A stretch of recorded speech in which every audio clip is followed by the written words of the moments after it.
I'm going to divorce my husband of 10 years. My husband and I met when I was 18. It had always been just me and my best friend, but when my husband came along, we became an inseparable trio. For me, it was love at first sight. I had the biggest crush on him, but didn't want to ruin the friendship thing we had, so I kept it to myself until he confessed to me when we were 20. Things went fast and we got married when we were 22. My best friend got married too, and we have all remained close. We had invited my best friend and her husband around for dinner, and we were joking about things when my husband brought up how he had always had a crush on my best friend, but then she got a boyfriend, so he settled for me instead. When I tell you, my whole world just came crashing down. I realized my marriage of 10 years was him settling for second best, that I was never his first option. After that, everything he did just started to annoy me, and he just stopped being attractive to me anymore. We haven't slept together in 6 months because I feel so disgusted. I just want out. I feel like I've wasted my life. I'm disappointed in him and myself for believing I was the one he liked. I destroyed my marriage with a stupid comment and a one-night stand. So I found my wife's post, "I'm going to divorce my husband of 10 years. Someone made a video about it, and that video got back to me. I would like to tell my side. When I met my wife, I didn't really think much of her. She was funny, kind, and a good friend, but I had no interest in her. Her friend Sarah was gorgeous. She had long red hair and these soft freckles and long lashes. She was my dream girl, but she was not interested in me. I noticed my wife, Amber, was hanging out with me more, laughing at my jokes, listening to me, and it made me consider having more of a relationship with her. Sarah got a boyfriend about a year into us being friends, and her interest in our friendship got dwindled. She hung out with us less and spent more time with her boyfriend, which left me and Amber alone a lot. I ended up giving up on Sarah and focusing on Amber, and we started dating and got married. We kept our friendship with Sarah, but we focused on each other. In the back of my mind though, it's always felt like I had missed out on something. My marriage was boring. Amber and I were basically friends, and I was working hard to save for a house, and she was working hard to save for future kids, so we were existing alongside each other, not actually together. So one day when we were at dinner, I got jealous of Sarah and her husband, who seemed happy, and made a comment about settling for Amber. Amber shut down after that. She kept repeating the same questions over and over, and it would make me so angry that I didn't want to answer, so I didn't. I guess that was my first bad move. Sarah messaged me after dinner to check if I was okay, and we kept messaging. She was just reassuring me that I did nothing wrong and it would work out. Then I got a text saying Amber was planning to divorce me. So Sarah came over and we tried to stop her from leaving me, but it seemed to only make things worse. Sarah saw how distraught I was and stayed to comfort me, and we drank, and in one stupid drunk mistake, we ended up sleeping together. Sarah confessed to her husband that we slept together, and her husband told Amber. Now both of our marriages are ruined. I regret it so much, and I just wish I could take it all back. Imagine falling in love with your dad,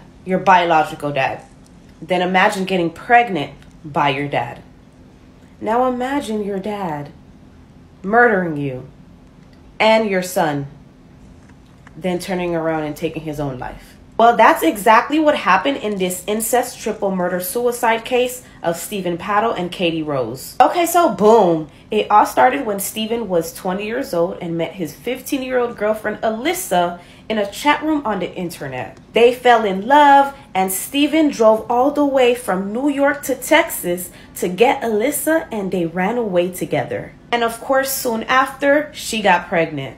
Alyssa then gave birth to their daughter, Denise. And this is where things took a turn, and Alyssa started seeing a change in Stephen. He started getting angry a lot, throwing tantrums, throwing objects around the house, just breaking things. And he had a weird obsession with weapons. This wasn't the guy Alyssa knew from the chat rooms. But things got more disturbing when Stephen started abusing the baby. When the baby would cry, he would take her and shake her, and even pinched her so hard he was leaving bruises on her. He then took it a step further, and when she would cry, he would take the baby and put her body inside of a cooler and shut it. Then he would leave the baby in there where obviously she can suffocate, and right when she's about to lose air, he would take her out the cooler. This guy was sick. Alyssa, after seeing how angry and abusive Stephen was to their baby, she decided to give Denise up for adoption, and of course Stephen agreed, and she was still under 1 year old. This is where Denise is adopted and becomes Katie Rose. She went to school, she loved art, and she had a loving family. Years goes on by, and Katie is now 18 years old preparing for college. Meanwhile, Stephen and Alyssa, her biological parents, had 2 more daughters. She decided to have more kids with Stephen because she thought they were older and more mature and ready for a family this time.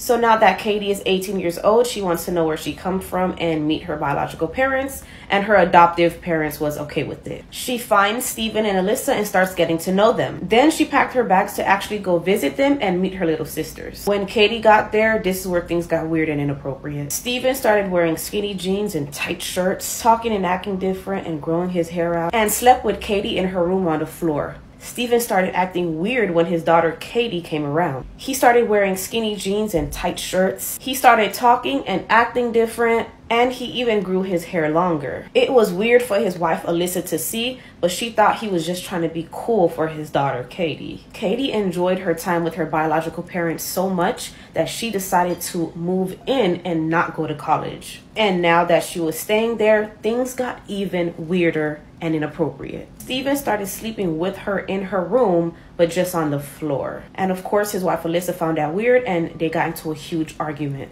Alyssa eventually moved out, took her 2 daughters, and filed for divorce. But Steven stayed home with Katie. Not too long after his ex-wife Alyssa moved out, she read her 12-year-old daughter's diary. Her diary said things like, "My dad calls her baby. My dad said she's my stepmom. He doesn't want me to call her sister, but Katie is my sister. Does she see me as her daughter or sister?" After reading her daughter's diary, Alyssa in shock calls Steven and asks what's going on. He replies, "I thought you knew that we were in love." Alyssa called the cops to report this incestual behavior, but the cops just talked to Steven and Katie and they did nothing. Couple months later, Steven and Katie moves to North Carolina and they get married, and she's pregnant AF. And his mom and her adoptive parents were there for support. And eventually, Katie gives birth to their son. Couple months later, everything caught up to them and they were arrested for adultery and incest. The bond was $1 million, but somebody bonded him out. But there was a protective order between them,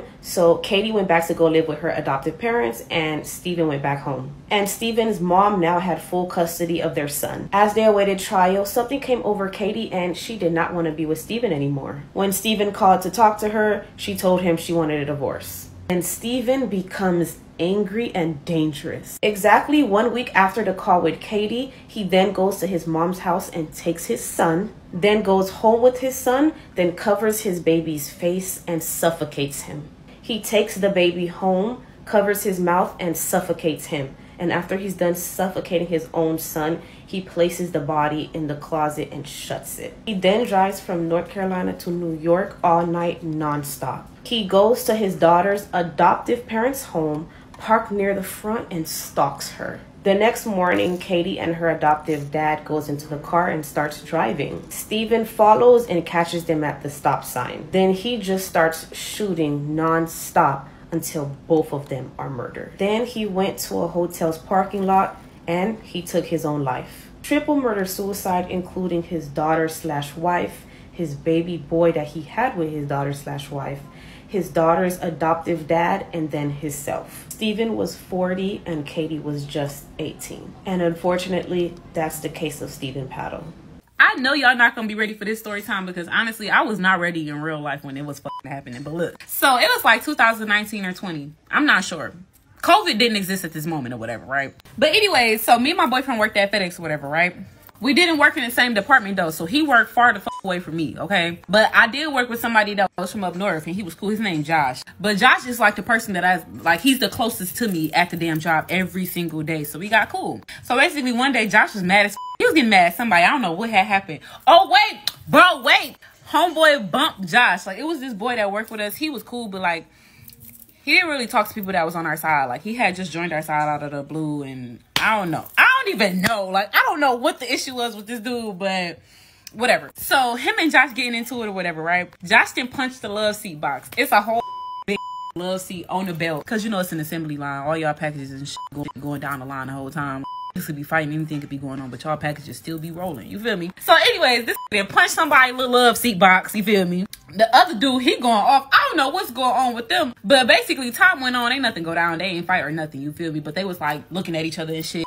You know, almost bumping each other and shit. Cause like, dude was honestly, he was bumping managers. He was bumping all types of people. Like, we really never knew what the fuck was wrong with him. You feel me? But anyway, so after work, it's like 4 o'clock. I'm telling my boyfriend like, hey, they was about to fight, whatever. I'm about to go check on Josh, make sure you're all right. So before we leave out of the actual parking lot or whatever, we drove over there to make sure he was all right. Like, hey, you good? Cause it was basically like everybody in the whole, everybody in the department that we was in, bro, was like asking Josh and asking the dude, was they all right after work? Like they was fucking fighter or something after work in the parking lot. Like nobody did that shit. Anyways, Josh was like, I'm cool. I didn't go check on dude because I don't know that nigga. I ain't about to go check on him. I don't know him. I don't know him or his girlfriend. You feel me? So basically, anyways, I say about 4 months go by. Nigga has been staring at me every single day since the day them two get into it. He's been staring at me. His bitch been staring at me. They both staring at me. I'm trying to figure out like what the issue is. And basically, I forgot how I got into it with them, but I think I was told to like go do something with them on their truck that they was unpacking, and they both had fucking happy word. The dude was trying to fight me, and I'm like, I'm not about to fight you, but I will beat your girlfriend. So come on. Like, I was really just chilling. Like, if you want to fight, we can fight, bro. Like, I don't care. So she like, come on, come on. I'm like, girl, get off the truck. Come on, you know? But anyways, nothing went down inside of the building. But it was towards the end of the fucking shift, right? They was like walking over me because they had got released before me. And they was like looking down on me. I'm like, what's up? And they like, what's up? I'm like, what's up? Like for real? Like, really? We about to do this now. So I grab a little pole that I be looking at every single day since this shit started. Need I remind y'all, it's been 4 months. I've been complaining to the managers. I've been reporting everything. Ain't shit going down. They ain't changing nothing. Like, y'all must want to see a fight. I'm trying to hold it back. To do this in here, let's really take this outside. But my boyfriend, he used to always walk down to me when he get off work, because he got to, because I'm right next to the exit and the entrance, you feel me? So he walking down how he normally do. He all happy, getting ready to tell me what we gonna do tonight. Yeah, no, babe, we're gonna beat some tonight. That's what we gotta do. So basically, I'm trying to put him hip while we walking, y'all. This was the funniest fight I feel like I've ever been in my whole life. So tell me why me and him walking next to each other, me and my boyfriend now. The couple walking in front of us, we're all walking out. Like, all 4 of us is walking out with each other. There's like a little distance in between us, you feel me? I'm telling him like, yeah, this is what's been going on. That's them. Like, you already know what's going on, but they've been fucking with me. Like, it's today's the day. Today's the day, okay? So we clock out, right? After they clock out, okay? Now we out the door, y'all, all right? I literally just got off, but the only thing I gotta say about this whole video is from day one, I wanted her to do it by the book, because I'm like, okay, we work here, you know what I mean? I could just be on some, I'm your boyfriend, like, what's up, what's up, what's up? But I didn't want to do that, because at the end of the day, like, this type of stuff goes on your work history, all of that. So I was trying to think for the both of us, for the future. So yeah, I tried to get her to do everything by the book, which she did, but that's the only point where I got to any of my little emphasis. Now we walking towards the security screening area. It's like where they check your bag, make sure you ain't taking nothing into the next building or whatever. But it's a little gap in between these 2 buildings. It's a nice little walk, but it's not that far, you feel me? So we walking in that little in-between area. I'm walking next to her. I'm like, damn, you dumb. I'm talking to the girl. I'm like, yeah, you dumb, bro. You this nigga out here got you fighting people. Like, you don't even know what the issue is. You like, you real dumb. So we going back and forth talking our little shit. Like, all right, because she thinks she about to win. It was so funny, bro. My boyfriend, he didn't really know what was going on, but he knew what was about to go down, because we both was unprepared. We both didn't know this was about to happen today. So, boom, y'all. I couldn't hold it. So I had this little FedEx bottle that I used every day at work, whatever. I didn't boop right upside her head, right? Oh my God, now we fighting. We fighting, y'all. In the midst of the whole fight, when me and the girl get done fighting, whatever, we watching our boyfriends fight, because it's like, yeah, my boyfriend beating your boyfriend ass. You know what I'm saying? So then her boyfriend, he get up after the fight talking about like, he snuck me because he lost. And my boyfriend like, all right, bet, you right here right now. Like, you ready now? They fight again. Okay, so now my boyfriend on top of her boyfriend, he basically choking his at this point. She started walking towards them, and I'm just like, no, because y'all was trying to jump me, so no. So I snuck her. Yep, I snuck her in what? I had her like this, you feel me? And she kind of fell back, and I remember during our fight, like, you was pulling my sewing. Yeah, I remind you, my sewing did not fall, nor did any of my tracks fall out. Thank you very much. So I started swinging her around like a little helicopter. I ain't gonna lie, y'all. So now our boyfriend's done fighting. He watching his girlfriend get swung like a little helicopter. The security guard out there telling us, like, y'all need to go at this point, because he was already telling my boyfriend, like, stop, bro, you won. You gonna lose your job. So yeah, after that, we all walking through the little thing. Last time I saw her eye had a little... So first time hold up. Only time I ever lost a fight and ever will lose a fight. Real bitches gotta lose sometimes. You can't win every time. It's 11th grade year, and I had algebra with this boy. He was like real obnoxious. Always flirting with me, but he was obnoxious to the point where I would avoid him at all costs. Like, I used to really dub this, but ooh, it's giving 2nd grade picture day. Nope. But this one day I walk into class and he talking about, damn, you look good today. Let me eat your ass. I was like, hold up. Boy, what? So I ignore him and sit down and get ready for class like I normally would. So I'm not paying him no mind because I told y'all I normally don't. So continue to do my work. He's still saying little slick stuff. But mind you, I dubbed this boy every day, so it was nothing to me. So class ends. This is where the story escalates. Get your popcorn and sit down right quick. So next thing I know, he's not really saying nothing else to me. Like, I'm like, okay, finally, he's done. Like, leave me alone. So boom, bell rings. Next period is lunch. So I went outside of my locker to get my snacks for lunch. I noticed he got like mighty quiet. And that was weird to me because he always said like, bye, wife, or something stupid on my way out the classroom. So I was like, So I walk out of class right behind him, and I see why the hell he got so quiet. He go in the hallway to his girlfriend who was out there waiting on him. Oh. So I don't know much about his girlfriend. Like, I never seen her before. I just knew that she was way bigger than me. Like, I was a little toothpick back then. She was a full-grown gorilla. Like, no. I wasn't even going to come to her as a woman, because she might have came to me as an ape. I wasn't even... All I know is he went out there and said something to her. And then she started looking at me. So I was like, hell, fuck damn shit. But, you know, that had nothing to do with me, because I don't like him. So I continued to go to lunch. Bye. So I went to school in the ghetto. So yelling, fussing, and fighting is normal to me. So when I started hearing yelling as I was walking down the hallway, it sounded far away. So I'm thinking like, oh, that's the normal, like, you know, everybody being ratchet upstairs. Okay, no problem. But it wasn't the norm. It was Big Bone coming to get me. Mind you, it's still a normal day to me. Like, I'm just going to continue walking because I'm not, like, I didn't flirt with him back. So I'm thinking, why would somebody have a problem with me? Ugh, let me keep minding my business. Y'all, this girl must have waited a good 30 minutes to come say something to me, because when I tell you I had algebra on the 4th floor. The cafeteria was on the 1st. I got all the way to the caf, got my food, sat down with my people, went to the bathroom, talked a little bit. So I get to telling my bitches what happened. Like, yo, let me tell you how I'm upstairs in algebra, and you know, what's her name gonna sit there, and y'all know how he be asking me my ass every day, like I'm his wife and shit. This man got a whole girlfriend. So they like, girl, I know, she just like, this her first day at our school, she just moved from wherever. Red flag number 1. When did y'all find time to meet this new girl? Lunch was packed this day. The next thing I know, last thing I told y'all was I got to lunch, sat down, talked to my friends, got my food, everything was chilling. All I know is I'm over here talking to my bitch like this. Yeah, girl, this wheat bread is nasty on this hot dog. Why the fuck would they give a tater tots with a hot dog? And all I hear is, boom! I told y'all I went to school in the ghetto, so when I heard the boom, I just assumed like, damn, they outside shooting. Like, but that shit sound close as fuck. Like, y'all inside shooting now? Y'all getting real ruthless around this bitch. I look up from my wheat bread hot dog, and I seen the ape. Y'all remember when Kevin Hart said he was gonna fight some dude before he seen how big he was when he got out the truck? That's how I felt. Bitch, shut the fuck up. You stupid. Oh, shit. Now, I told y'all when I had first left the classroom, I heard yelling, but I literally did not hear this girl talking to me. So when I looked up from the table after, she must have slammed her hands down on the table like she was fucking Batman or some shit. Mind you, I'm still confused because I never spoke to her man ever. So I'm looking like, what the fuck is you in here banging your hands on the table like a Flintstone for? Are you cool? She like, yeah, bitch, you tried to run from me upstairs, but I know what lunch period you got. I'm looking like, run from you? Run from you? You look like you pushing 450. I wouldn't even jog from you, Mini Respucia. She like, fuck out of here, bitch. You think you funny? Blah, blah, blah, blah. I'ma fuck you up. Low-key, I did not understand why she was so upset with me. Like, and you can't ask that type of thing. Somebody said they want to fight in front of the whole calf. You got the buck. Bitch, I was scared. I was scared. So that would have been my first fight as a teenager. So I was super nervous. Not even gonna lie. I was nervous. This stage in my life, I was wearing like skirts and dresses to school. So I'm looking down like, you ain't about to have my cootie cat out in front of these people for free. Shitting me. I didn't really talk much back then.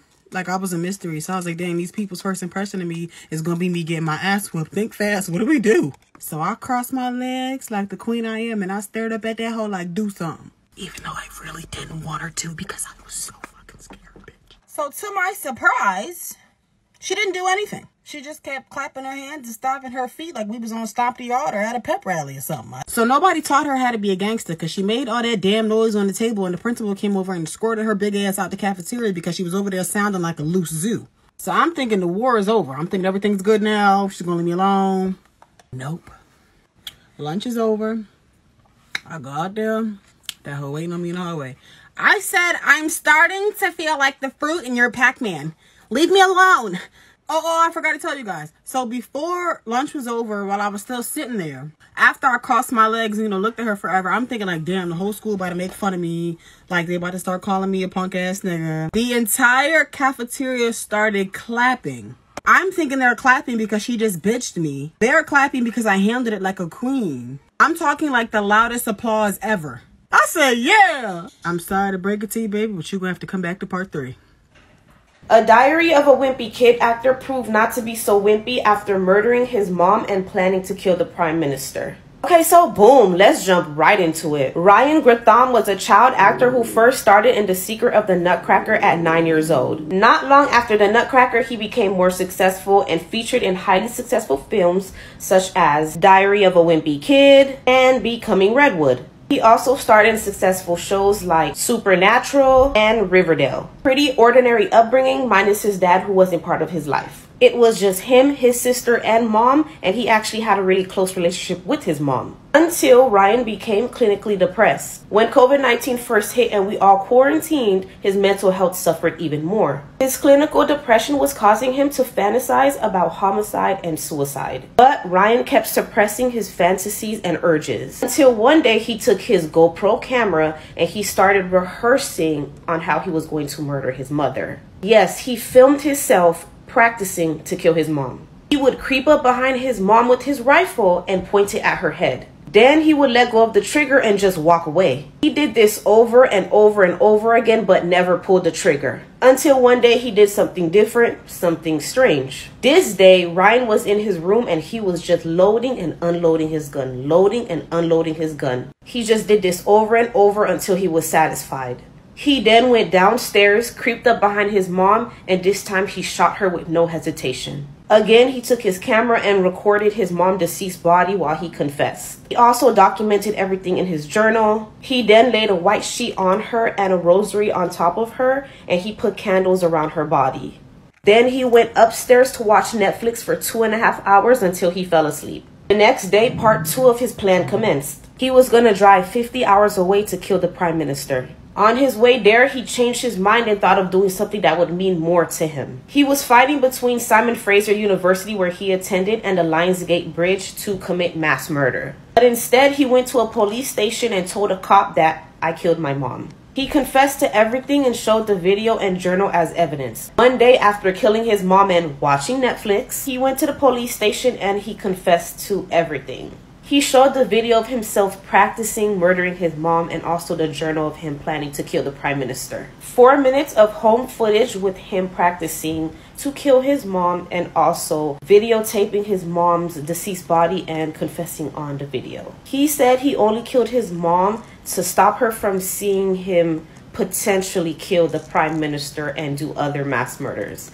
So he killed his mom so that she wouldn't see him killing other people. He's been sentenced to life in prison and eligible for parole in 14 years. So my friend calls me the other day. She goes, "Valen, I'm pregnant." I go, "Fuck. What are you going to do? Like, are y'all keeping it?" She goes, "Valen, yes. I'm 26 and yes, me and my husband want to keep our baby." Oh. Congratulations. I'm so happy for you. I go, "My bad. Like, I forgot how old I was." She goes, "Dude, what the fuck? You're 23. You're not that much younger than me. You're going to be thinking about kids soon." I go, "Listen, bitch. First of all, don't go pushing your maturity shit on me. Okay, I'm going to be 21 for the rest of my life. So you can miss me with that." But then I started thinking, I was like, oh my God, I'm going to have to flip this switch in my head. Of like, my friends are trying to get pregnant now. So when they call me like, "We're pregnant," I gotta be like, "Fuck yeah," like, woo, like pump, you know? And not like this instant panic mode of like, oh my God, what can I do? Should I go to CVS right now? Like, we're gonna get through this. So yeah, yuck. Ugh. Anyone else got like a family curse? You know? Or something that happens to y'all's family like way too consistently? Because ours is roadkill. Like my family's roadkill numbers go fucking crazy. We easily have the highest kill count of any family, and I put that up against anyone, okay? I'm not proud of this. I just know we're the best at something, you know what I'm saying?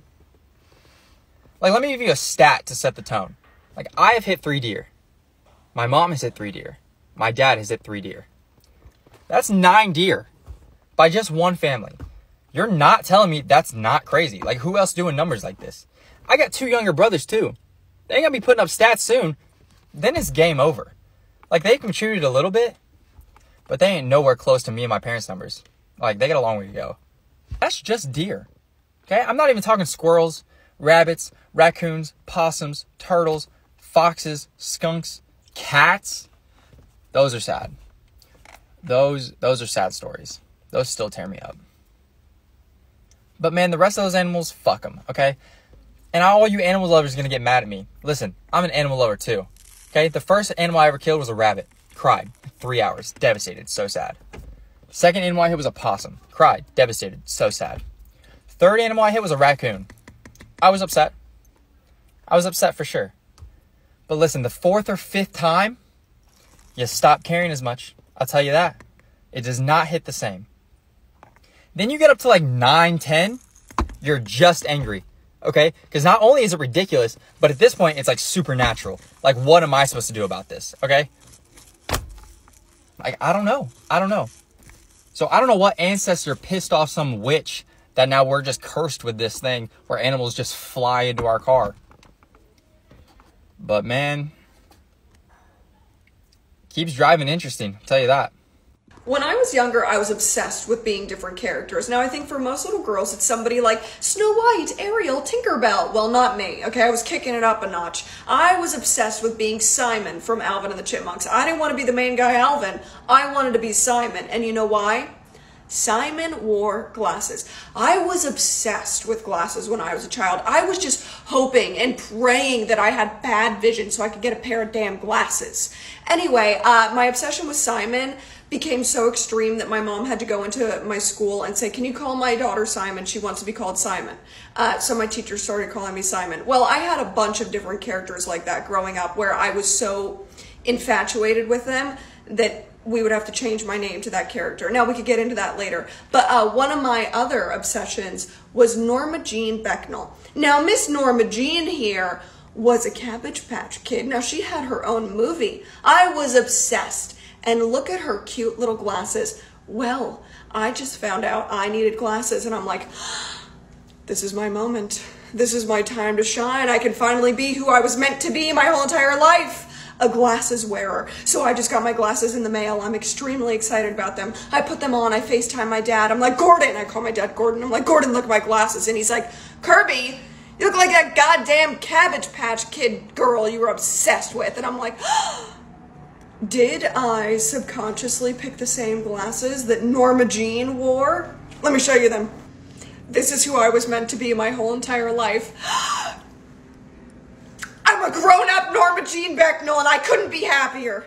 As someone who moved to the US at the age of 18, here are some of the questions you should never ask in America. This one was like the biggest plot twist for me because I feel like I've been to so many different countries. Everyone is so chill with this question except here. Like, this is the only place that gives me shit for asking this question. Okay, so it was my first day of class and I sit down and there was like this white girl sitting next to me, right? And she like starts talking to me. She's like, oh, like, what's your name? I was like, Adib, what's yours? And she, let's call her Sarah. So she was like, my name's Sarah. I was like, oh, okay, cool. And she was like, oh, like, what's your major? Whatever, blah, blah, blah, blah. And then I just go like, where are you from? I feel like that's not a deep question. She looks at me and she was just like, oh, like, I'm from Tucson, Arizona. And I was like, oh, okay, like, cool. But like, where are you originally from? And then she just like looked at me and she was like, what do you mean originally? And then I was like, you know, like, originally, where are you from? And she was like, oh, like, I think my family's like from North Dakota or something.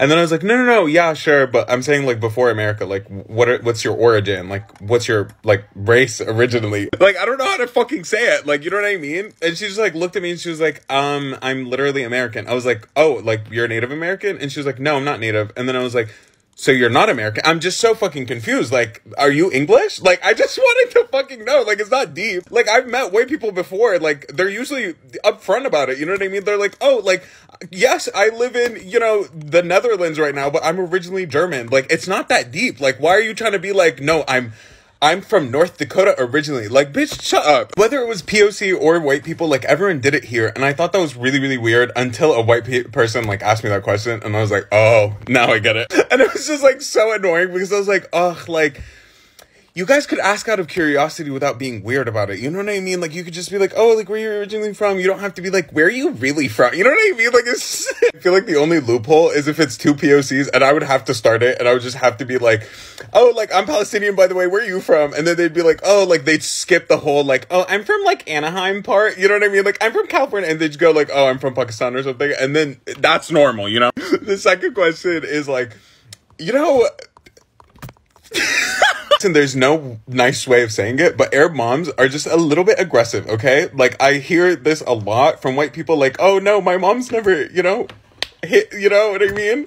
But, like, I don't know, bro. Like, it's super normal to, like, jokingly ask the question, like, what was your mom's weapon of choice? You know what I mean? Like, when I asked that here, everyone looked at me like, are you okay? And I was like, no, I'm fine. Like, you guys are less okay than me, and I'm the one that got hit. I'm just saying. If you're curious about my mom's weapon of choice, it was very much a plastic ruler. She liked the sound of them snapping. Anyways, I'm kidding. Mama, I'm joking. Last one's more of an observation than a question, but y'all treat old people like shit, like so disrespectful. But then the more old people I meet in this country, the more I get it. You know, it's fine.